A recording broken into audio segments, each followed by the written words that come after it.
വയനാട് ഉരുൾപൊട്ടൽ ദുരിതബാധിതർക്കെതിരായ വായ്പാ തിരിച്ചടവ് നടപടികൾ സ്റ്റേ ചെയ്തുകൊണ്ട് ഇടക്കാല ഉത്തരവ് പുറപ്പെടുവിക്കുമെന്ന വാക്കാൽ പരാമർശിച്ച് കേരള ഹൈക്കോടതി. വായ്പ എഴുതിത്തള്ളുന്നതുമായി ബന്ധപ്പെട്ട് കേന്ദ്ര സർക്കാർ സ്വീകരിച്ച നിലപാടിൽ ഹൈക്കോടതി രൂക്ഷ വിമർശനമാണ് ഉന്നയിച്ചത്.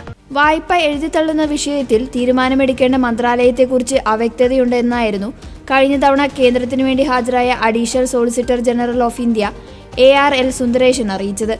എന്നാൽ ഇന്നത്തെ ഹിയറിംഗിൽ വായ്പ എഴുതിത്തള്ളാൻ കഴിയില്ലെന്ന് ആഭ്യന്തര മന്ത്രാലയം സത്യവാങ്മൂലം നൽകിയിട്ടുണ്ടെന്ന് അഡ്വക്കേറ്റ് ജനറൽ കോടതി അറിയിച്ചു. വായ്പ എഴുതിത്തള്ളുന്നതിൽ മന്ത്രാലയത്തിന് പരിമിതിയുണ്ടെന്നും കേന്ദ്ര സർക്കാർ അഭിഭാഷകർ ബോധിപ്പിച്ചു. ഇത് കേട്ടപ്പോൾ കോടതിയുടെ പ്രതികരണം അതിരൂക്ഷമായിരുന്നു. RBI സർക്കുലർ കാരണം കേന്ദ്ര സർക്കാരിന് പരിമിതിയുണ്ടെന്നോ? RBIയുമായി താരതമ്യം ചെയ്യുമ്പോൾ കേന്ദ്രത്തിന്റെ പദവി എന്താണ്? ഇത്തരത്തിലുള്ളൊരു സത്യവാങ്മൂലം മുൻപും ഫയൽ ചെയ്തിട്ടുണ്ട്. പ്രവർത്തിക്കാൻ കേന്ദ്ര സർക്കാരിന് താല്പര്യമുണ്ടോ എന്നതാണ് ഇവിടെ ചോദ്യം. നിങ്ങൾക്ക് ഈ വിഷയത്തിൽ അധികാരമില്ലാത്തവരല്ല. ഒളിച്ചുവെക്കേണ്ട. ഇത്തരം സന്ദർഭങ്ങളിൽ കേന്ദ്ര സർക്കാർ ജനങ്ങളെ പരാജയപ്പെടുത്തിയിരിക്കുന്നു. മതി, ഞങ്ങൾക്കിനി കേന്ദ്രത്തിന്റെ ദാനധർമ്മം ആവശ്യമില്ല എന്നും കോടതി പ്രതികരിച്ചു. സംസ്ഥാനത്തിന്റെ നിയന്ത്രണത്തിലുള്ള ബാങ്കുകൾ വായ്പ എഴുതിത്തള്ളിയിട്ടുണ്ടെന്ന് കോടതി നേരത്തെ നിരീക്ഷിച്ചിരുന്നു.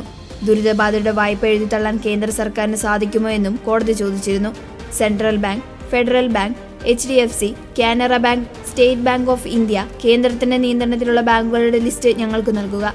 ആ ബാങ്കുകളെയും ഞങ്ങൾ ഈ കേസിൽ കക്ഷികളാക്കാം. ലിസ്റ്റ് നൽകുക. അവർക്ക് നോട്ടീസ് നൽകാമെന്നും കോടതി നിരീക്ഷിച്ചു. തിരിച്ചടവ് നടപടികൾ തൽക്കാലത്തേക്ക് സ്റ്റേ ചെയ്യുമെന്നും കോടതി വാക്കാൽ നിരീക്ഷിച്ചു. ഇതാണ് കേന്ദ്ര സർക്കാരിന്റെ നിലപാടെങ്കിൽ കാര്യങ്ങൾ കടുപ്പമാകും. ദയവായി നിങ്ങളുടെ സർക്കാരിനെ ഈ കാര്യം അറിയിക്കുക എന്ന് justice AK Jaishankar Nambiar, justice Jobin Sebastian എന്നിവരടങ്ങിയ ഡിവിഷൻ ബെഞ്ച് കൂട്ടിച്ചേർത്തു. 2024 ജൂലൈ 30 വയനാട്ടിലുണ്ടായ വൻ ഉരുൾപൊട്ടലിനെ തുടർന്ന് സ്വമേധയെടുത്ത കേസാണ് കോടതി പരിഗണിച്ചത്. അന്നു മുതൽ സംസ്ഥാനം ഏറ്റെടുത്ത പുനരധിവാസ പ്രവർത്തനങ്ങളും കേന്ദ്രം നൽകുന്ന പിന്തുണയും കോടതി സജീവമായി നിരീക്ഷിക്കുന്നുണ്ട്.